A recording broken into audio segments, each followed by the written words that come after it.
back. It's edition number 5 of Those Are Crane in the Kitchen.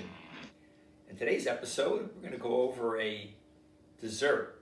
And a lot of times people ask me, Coach, do you have any type of sweet tooth? And not really, to tell you the truth, I really don't. But I occasionally like to have something sweet with my coffee. And today I'm going to make a black bean brownie. We have a saying in the trade, you earn the exercise. I also like to say, you earn your dessert. 2 cups of dried black beans. I had them on the stovetop cooking for about an hour, 10 minutes, hour, 15 minutes. I want to make sure they get really, really soft.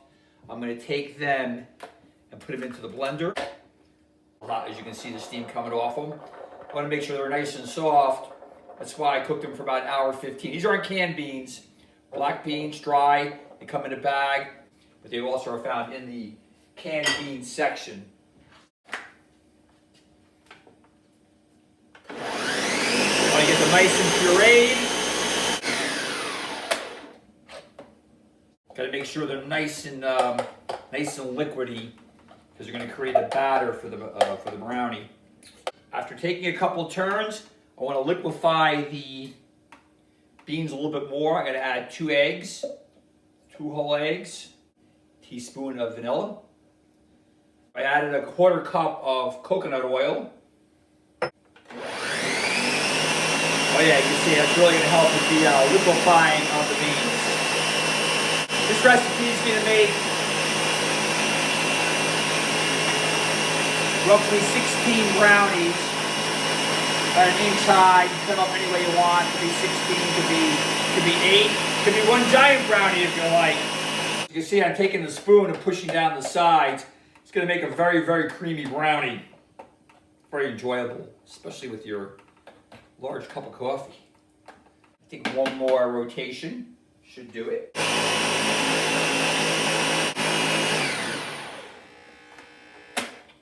I wasn't kidding when I said before you have to earn your dessert. Not just eating it, but making it. Okay, nice and creamy. Pull this off. I'm going to pour it into our mixing bowl. Let's get the spoon. That is creamy. Oh yeah. Hard to believe these are beans ones, right? All right, that was work. Probably took me a good 5 minutes to get the whole batter out. But trust me, it is going to be well worth it. I'm going to sift out some of these ingredients here. So now we got, I put the sifter in. And I'm going to put the cocoa powder. What would brownies be without cocoa powder? Put that in there. And don't look, but yeah, it's sugar. I'm trembling just putting it in there. Some sugar, baking soda. I put it on top. Use my thumb to mash it down. Break it up nice so it's nice and smooth.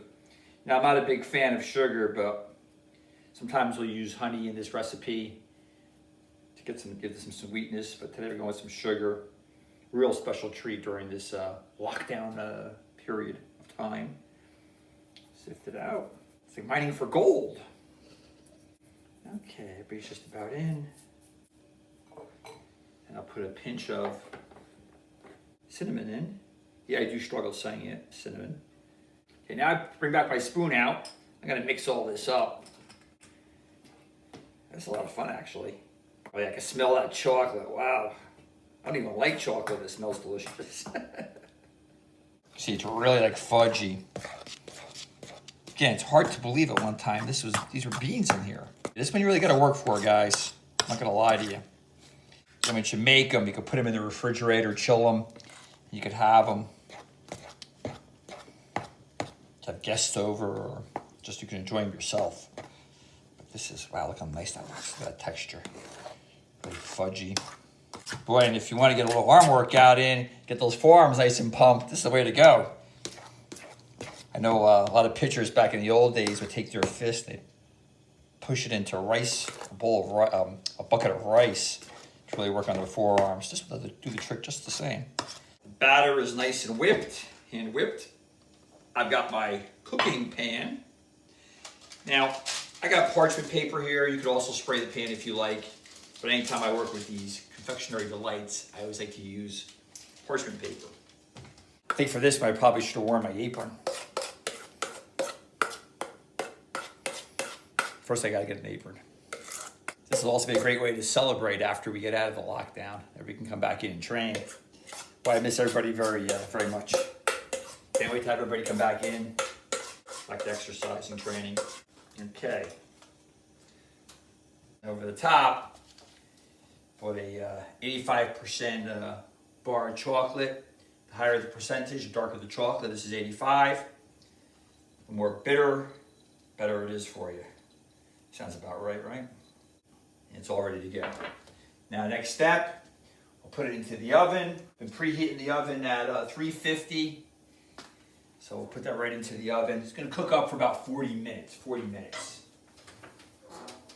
I'll put that right in. There we go.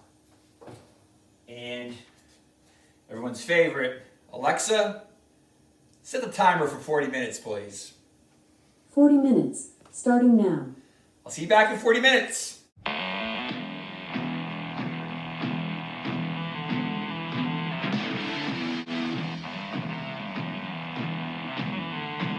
Milk. Молоко. Where is our milk?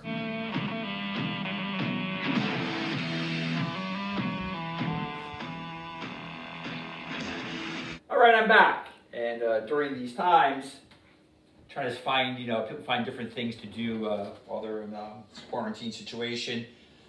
Take an opportunity to brush up on my Russian. See what that means. Johnny, I'm coming for you. So we've cooked the brownies for about 40 minutes, actually exactly 40 minutes. Now I get my oven mitt. I'm gonna turn off the stove.